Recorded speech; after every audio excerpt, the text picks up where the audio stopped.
So hello guys and welcome back to my YouTube channel eco world. मैं राजू दत्ता आज फिर आया हूँ कुछ नए और इम्पॉर्टेंट टॉपिक्स के साथ। ठीक है, तो पिछले वीडियो में हमने किस टॉपिक्स के ऊपर पढ़ा था? फंक्शंस ऑफ कमर्शियल बैंक, जिसमें हमने कमर्शियल बैंक का वेरियस फंक्शंस को देखा था। क्या क्या था?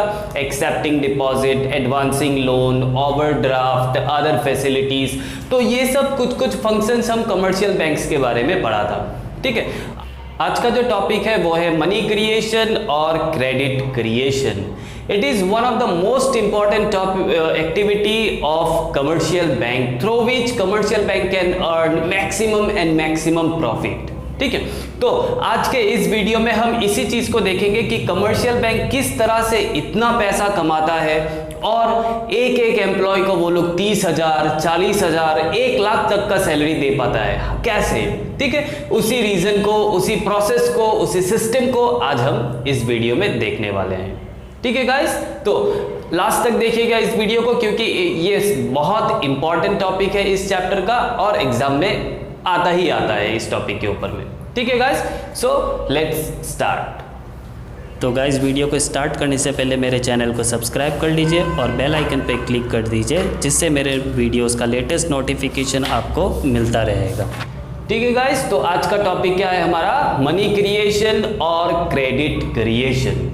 ठीक है, तो ये मनी क्रिएशन, जैसे कि मैंने बताया, मनी क्रिएशन और क्रेडिट क्रिएशन का मतलब क्या होता है कि कमर्शियल बैंक किस तरह से पैसा कमाता है। ठीक है, किस तरह से इतना ज़्यादा पैसा कमाता है कि एक एक एम्प्लॉय को वो 40,000, 50,000 सैलरी दे पाता है। सिर्फ उन लोग का क्या है? एक्सेप्टिंग डिपॉजिट, एडवांसिंग लोन, है कि नहीं? यही तो फंक्शन है वो लोग का मेन। एक जिसके पास में ज़्यादा पैसा है उससे पैसा एक्सेप्ट करो, जिसके पास कम है उसको पैसा मतलब लोन में दो। ठीक है, यही दो प्रोसेस से किस तरह से वो लोग इतना ज्यादा पैसा कमाता है उसी चीज के ऊपर में आज हम डिस्कस करने वाले हैं। ठीक है गाइस, तो मनी क्रिएशन, सबसे पहले इसका डेफिनेशन क्या है? It is one of the most important activity of commercial bank. Through this process the commercial bank are able to create credit which is far excess of their initial deposit। ठीक है, तो इस definition में क्या बताया कि ये commercial bank का एक बहुत इंपॉर्टेंट एक्टिविटीज है, जिस एक्टिविटीज का हेल्प से क्या करता है कमर्शियल बैंक? क्रिएट करता है क्रेडिट को, मतलब पैसा को बनाता है वो लोग। ठीक है, पैसा कमाता है। ठीक है, which is far excess of their initial deposit, जो इनिशियल डिपॉजिट का कंपेयर में बहुत ज्यादा होता है। सपोज इनिशियल डिपॉजिट अगर सिर्फ एक आदमी ने 100 रुपया जमा किया तो वो 100 रुपए से वो लोग बहुत ज्यादा पैसा कमा सकता है। तो वो लोग कैसे कमा सकता है? उसी प्रोसेस को कहा जाता है मनी क्रिएशन। अभी हम लोग उसी प्रोसेस को देखेंगे। ठीक है, तो सबसे पहले क्या है? डेफिनेशन को देख लिया। अभी नेक्स्ट क्या है? एजम्पशन। ठीक है, there are two important assumption जिस बेसिस में ये फंक्शन करता है। ठीक है, तो दो एजम्पशन क्या है? सबसे पहला एजम्पशन है all the commercial banks are considered to be a single unit. अभी क्या है? हर एक कमर्शियल बैंक को हम सिंगल यूनिट मान के चलते हैं। मतलब ऐसे तो देखने जाने से तो बहुत बैंक है कमर्शियल बैंक के नाम पे, SBI, HDFC, PNB, ICICI, Vijaya, axis. There are lots of commercial banks in India। ठीक है, तो हर एक बैंक को तो एक साथ नहीं पढ़ सकते हैं, तो हम लोग क्या करते हैं कि हर एक बैंक को consider to be a single unit, एक ही बैंक है हमारा मान के चलो। ठीक है, जिसको हम कमर्शियल बैंक नाम दे देते हैं। ठीक है, तो पहला एजम्पशन ही क्या है? All the banks are considered to be a single unit, एक ही बैंक मान के चलो। ठीक है, नाउ सेकंड एजम्पशन क्या है उसको देखो। अभी all the transaction are made through bank only. ठीक है, कोई भी ट्रांजैक्शन हो, कुछ भी ट्रांजैक्शन करो तुम इकोनॉमी में, हर एक ट्रांजैक्शन क्या होगा? बैंक का तरफ से ही जाएगा। ठीक है, मतलब सपोज टू बी तुम अगर एक 10 रुपए का चिप्स खाया या फिर 25 रुपए का चॉकलेट खाया, कुछ भी खाओ, हर एक ट्रांजैक्शन क्या होगा? बैंक का तरफ से ही जाएगा। ठीक है, तो सपोज एक्चुअली क्या होता है और डायरेक्टली और इनडायरेक्टली यही होता है। हम अगर एक 10 रुपए का चिप्स भी खाता है दुकान में जाके, तो दुकान वाला भी क्या करता है? वो पूरा दिन का कमाई को लेके वापस वो बैंक में जाके ही जमा करता है। मतलब मेरा पैसा तो गया बैंक में ही ऑटोमेटिकली। ठीक है, तो यही होता है, तुम कहीं भी एक्सपेंडिचर करो, घूम के वो पैसा कहाँ जाना है? बैंक के पास में ही। ठीक है, तो इसीलिए सेकंड एग्जाम्पशन को माना जाता है कि all the transaction are made through bank only, हर एक ट्रांजैक्शन बैंक का तरफ से ही होगा। तो हमने दो एग्जाम्पशन देखा। पहला एग्जाम्पशन क्या है, all the banks are considered to be a single unit. Second exemption क्या है, all the transaction are made through bank only. Clear? तो अभी देखते हैं प्रोसेस, किस तरह से पैसा कमाता है, वो प्रोसेस को देखो अभी। ठीक है, सो इस टेबल में मेनली 3 कॉलम है। ठीक है, उस 3 कॉलम को देखो। एक हो गया डिपॉजिट, दूसरा LRR, तीसरा हो गया लोन। ठीक है, ये 3 कॉलम सबसे मेन है। डिपॉजिट मतलब कितना पैसा डिपॉजिट हुआ है, LRR मतलब लिक्विडिटी रिजर्व रेशियो। इस लिक्विडिटी रिजर्व रेशियो के बारे में हमने जब मनी का पार्ट पढ़ा था उसमें स्लाइटली हमने डिस्कस किया था, लाइटली उस चीज के बारे में, जहां पे क्या था, रिक्वायर्ड रिजर्व। ठीक है, मतलब कमर्शियल बैंक कितना रिजर्व रखता है अपने पास में। ठीक है, तो उस चीज को कहा जाता है रिक्वायर्ड रिजर्व और लिक्विडिटी रिजर्व रेशियो। क्लियर? जैसे कि कमर्शियल बैंक के पास में जितना भी डिपॉजिट आता है वो पूरा का पूरा पैसा किसी को लोन में नहीं दे सकता है। ठीक है, उसमें से क्या करना पड़ता है, कुछ पैसा उसको अपने पास में रिजर्व रखना पड़ता है, बाद में जो बाकी पैसा रहा वो उसको लोन में दे सकता है। ठीक है, मतलब सपोज टू बी अगर कमर्शियल बैंक के पास में 100 रुपीज का डिपॉजिट आया तो वो पूरा 100 का 100 किसी को लोन में नहीं दे सकेगा। ठीक है, उसको क्या करना पड़ेगा, कुछ पैसा अपना पास में रखना पड़ेगा, बाद में जो बाकी रहा वो किसी को लोन में दे सकता है।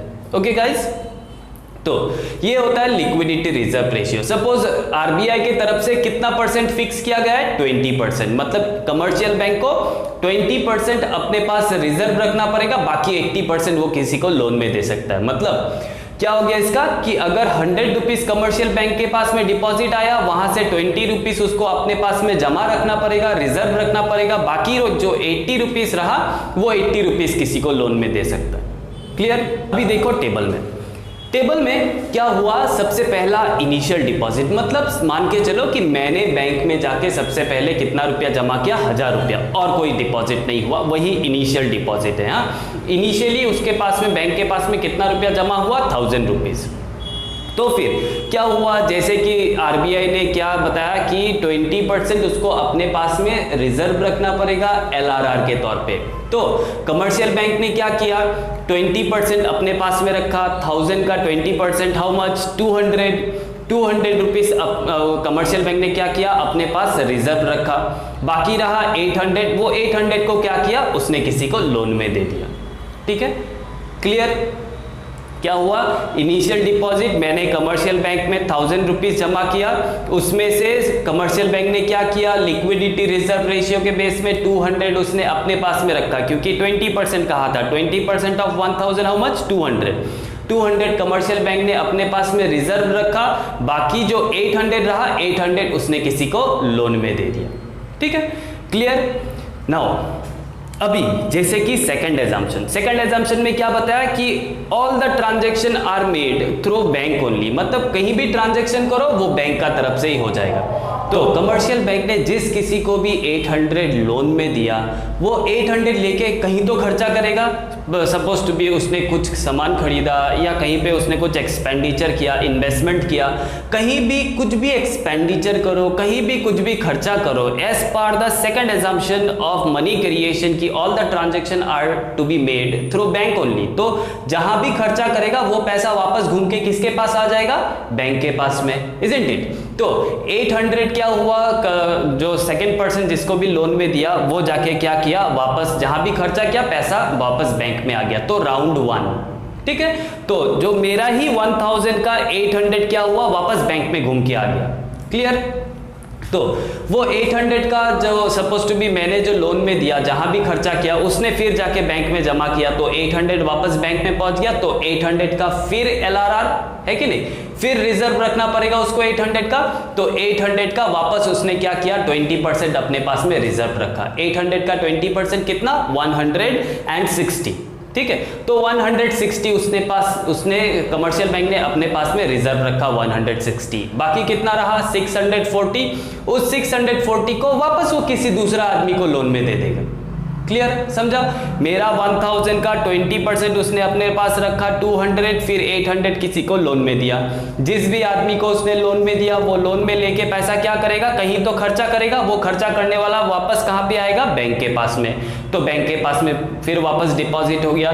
जब डिपॉजिट हुआ तो फिर वापस उसका 20% कितना, 160। उसके बाद में क्या बचा, 640। उस 640 को फिर से वो किसी दूसरा आदमी को लोन में देगा। ठीक है, क्लियर। मेरा ही 1000 को उसने 2 बार लोन में दे दिया, तो फिर वो 640 क्या किया उसने, फिर किसी को लोन में दे दिया पैसा। क्लियर। फिर 160 का क्या करेगा, 20%, जैसे कि all the transaction are made to be through bank only. तो उस 640 को जिस भी आदमी को लोन में दिया वो जहां भी खर्चा करेगा वापस वो घूम के कहां पे आएगा, बैंक के पास। ठीक है, तो उसका फिर उसको फिर क्या करना पड़ेगा, कमर्शियल बैंक को 640 का 20%, फिर LRR अपने पास रिजर्व रखना पड़ेगा। 20% कितना हो गया, 128। ठीक है, 128 उसने अपने पास में रिजर्व रखा। बाकी कितना बचा, 512 जो उसके पास रिमेनिंग रहा, उस 512 को फिर से वो किसी अलग आदमी को लोन में दे देगा। ठीक है, तो ये जो चेन है, ये जो चेन जो आप देख रहे हैं, ये चेन जो चलता रहेगा। ठीक है, कब तक चलेगा, जब टोटल डिपॉजिट कितना ना हो जाए, 5000। मेरा पैसा कितना आया था, 1000। मेरा ही पैसा देखो यहां पूरा रोटेट हो रहा है। इस पूरे टेबल में मेरा ही पैसा घूम रहा है। मेरा ही इनिशियल डिपॉजिट था 1000, अभी कमर्शियल बैंक के पास में टोटली डिपॉजिट कितना एक्सेप्ट हो गया उसका, 5000 का। ठीक है, और अगर LRR देखा जाए, लिक्विडिटी रिजर्व रेशियो, उसके पास में रिजर्व कितना आ गया, 200 था इनिशियल, अभी टोटल में कहां जाके वो रुकेगा, जब उसका टोटल LRR लिक्विडिटी रिजर्व अपने पास में रिजर्व कितना ना हो जाए, 1000। ठीक है, मेरा 1000 वापस घूम के कितना हो गया, 1000 आ गया ना उसके पास में रिजर्व। अभी है, मैं जब भी जाऊंगा पैसा निकालने वो मुझे विड्रॉल करके दे देगा पैसा। ठीक है, तो टोटल LRR टोटल उसके पास में रिजर्व कितना आ गया, 1000। और द मेन वो क्या है, लोन। उसने मेरे पैसे का इनिशियली उसने लोन कितना दिया था, 800। वो टोटल कितना रुपया का लोन दे पाएगा आखिर तक, 4000। ठीक है, बैंक में डिपॉजिट सिर्फ मेरा ही पैसा हुआ, सिर्फ 1000 रुपया डिपॉजिट हुआ, लेकिन उसने लोन कितना का दे दिया, 4000 का। ठीक है, इसी को कहा जाता है मनी क्रिएशन। 1000 रुपया से उसने 4000 रुपये का लोन दे दिया। ठीक है, ये जो प्रोसेस है, इसी प्रोसेस को कहा जाता है मनी क्रिएशन। तो यहां तो हमने सिर्फ 1000 देखा, वहां तो करोड़ों का डील होता है। अगर 1 करोड़ बैंक में डिपॉजिट हुआ, वो 4 करोड़ मतलब लोन में दे पाएगा। ठीक है, तो उससे हर किसी से अभी वो इंटरेस्ट कमाएगा। हर एक स्टेज में जिसको लोन में दिया सबसे इंटरेस्ट कमाएगा वो। ठीक है, तो इसी रीजन का वजह से क्या होता है, बैंक वाला इतना प्रॉफिट कमा सकता है। ठीक है, जिससे एक एम्प्लॉय को वो 30,000, 40,000, 1 लाख का सैलरी दे पाता है। क्लियर, यही होता है मनी क्रिएशन और क्रेडिट क्रिएशन। ठीक है, नाउ एक क्वेश्चन एराइज होता है कि अभी कमर्शियल, अभी हमें कैसे पता चलेगा कि वो 5000 में आके ही रुकना चाहिए। ठीक है, या उसका टोटल लोन 4000 में ही आके रुकना चाहिए, या लिक्विडिटी रिजर्व रेशियो LRR जो शुरू में 200 था वो वापस जाके 1000 में ही रुकना चाहिए, ये कैसे पता चलेगा। ठीक है, इसी चीज को क्या कहा जाता है, मनी मल्टीप्लायर। ठीक है, इसी को कहा जाता है मनी मल्टीप्लायर। मतलब कमर्शियल बैंक अपने इनिशियल डिपॉजिट का, स्टार्टिंग में जो उसके पास में डिपॉजिट आया उसको कितना मल्टीप्लाई कर सकेगा। ठीक है, कितना मल्टीप्लाई कर सकेगा, इसी को क्या कहा जाता है, मनी मल्टीप्लायर। ठीक है, जो कि हमारा नेक्स्ट डेफिनेशन है। ठीक है, अभी उसको देखो। तो मनी मल्टीप्लायर, सबसे पहले इसका डेफिनेशन, मनी मल्टीप्लायर क्या होता है, it refers to the process of creation of credit by the commercial bank with the help of initial deposit and liquidity reserve ratio। ठीक है, तो मनी मल्टीप्लायर क्या होता है, ये एक प्रोसेस है जिसका यूज करके क्या कर सकता है, कमर्शियल बैंक क्रेडिट क्रिएट कर सकता है, पैसा कमा सकता है। ठीक है, और ज्यादा से ज्यादा प्रॉफिट बना सकता है। तो इसके लिए सबसे ज्यादा जरूरी क्या है, एक तो इनिशियल डिपॉजिट, मतलब कमर्शियल बैंक के पास में शुरुआत में कितना डिपॉजिट हुआ। ठीक है, जो हम इनिशियल डिपॉजिट लेते हैं, इनिशियली कितना डिपॉजिट हुआ और लिक्विडिटी रिजर्व रेशियो आरबीआई की तरफ से कितना सेट किया गया है, इन दो चीज के ऊपर ही डिपेंड करता है मनी मल्टीप्लायर, मतलब कितना मल्टीप्लाई कर सकेगा। जैसे कि हमारा इस वीडियो में क्रेडिट क्रिएशन में क्या था कि उसने कितना मल्टीप्लाई किया, 5 टाइम्स। 1000 इनिशियल डिपॉजिट हुआ, बाद में टोटल डिपॉजिट कहां आके रुका, 5000, मतलब 5 टाइम्स, 1000 का 5 टाइम्स कितना, 5000। LRR इनिशियली कितना था, 200, उसके बाद आखिर में जाके कहां रुका वो, 1000, मतलब 5 टाइम्स ऑफ 200 कितना, 1000। लोन इनिशियली कितना दिया था उसने, 800, उसका फिर 5 टाइम्स उसने लोन दिया, 800 का 5 टाइम्स कितना, 4000 उसने लोन दे दिया। ठीक है, मतलब अगर क्रेडिट क्रिएशन वाला एग्जांपल में देखेगा तो वहां पे कमर्शियल बैंक ने कितना टाइम्स क्रिएट कर रहा था क्रेडिट, 5 टाइम्स। ठीक है, 5 times of their initial deposit. तो ये कैसे पता चलता है उसी को भी देखते हैं, मनी मल्टीप्लायर। मनी मल्टीप्लायर का फॉर्मूला क्या है, 1/LRR, लिक्विडिटी रिजर्व रेशियो। ठीक है, ये इसका फॉर्मूला है 1/LRR। LRR आरबीआई की तरफ से कितना सेट किया गया है, 20%। ठीक है, तो 1/LRR का जगह में हमने कितना लिख दिया, 20%। ठीक है, 20% का मतलब क्या होता है, 0.2 है कि नहीं, 20% इज इक्वल टू, परसेंट का मतलब डिवाइडेड बाय 100, तो 20 divided by 100 is equal to 0.2। तो 1/0.2, 20% का मतलब 0.2, तो 1/0.2, नीचे का डेसिमल हटाया, ऊपर में 0 लगा दिया, तो 10/2, 10/2 मतलब 5। तो कितना टाइम्स वो पैसा कमाएगा, 5 टाइम्स। इसी से हमको पता चलता है कि कमर्शियल बैंक अपना इनिशियल डिपॉजिट का कहां तक जाके रुकेगा, कितना टाइम्स वो पैसा कमा सकता है। ठीक है, इसीलिए इसको कहा जाता है मनी मल्टीप्लायर। मल्टीप्लायर का मतलब ही क्या होता है, मल्टीप्लाई। ठीक है, कितना मल्टीप्लाई कर सकता है वो अपना इनिशियल डिपॉजिट का। Clear concept. ठीक है, तो यही होता है money creation and then money multiplier. Okay guys, तो मैंने पहले भी बताया था ये बहुत इंपॉर्टेंट टॉपिक है, एग्जाम में आता ही आता है इस चीज के ऊपर में। ठीक है, तो आप लोग अच्छे से पढ़िए, अच्छा से नोट को प्रिपेयर कर लीजिए।